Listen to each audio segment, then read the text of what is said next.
দর্শক আসসালামু আলাইকুম। আপনারা সবাই কেমন আছেন? আশা করছি সবাই অনেক ভালো আছেন। বন্ধুরা, দেখতে পাচ্ছেন আমাদের গ্রামের কৃষকেরা কীভাবে বাড়ির পাশে মরিচ গাছের চারা রোপণ করে।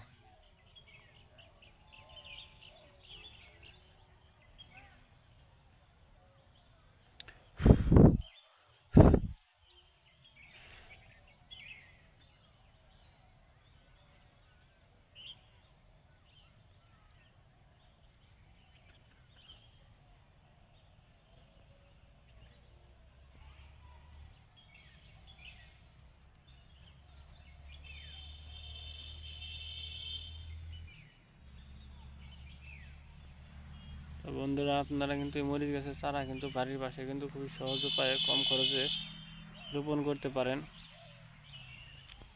মরিচ গাছটি আপনারা দেখে নিন।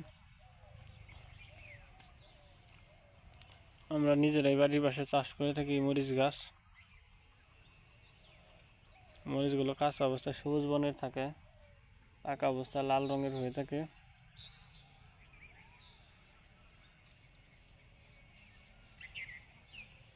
লালটা শুকনা মরিচ আর সবুজটা কাঁচা মরিচ। তো বন্ধুরা, যদি আমাদের ভিডিওটি ভালো লেগে থাকে তাহলে বন্ধুরা অবশ্যই আমাদের এই ভিডিওতে একটি লাইক করবেন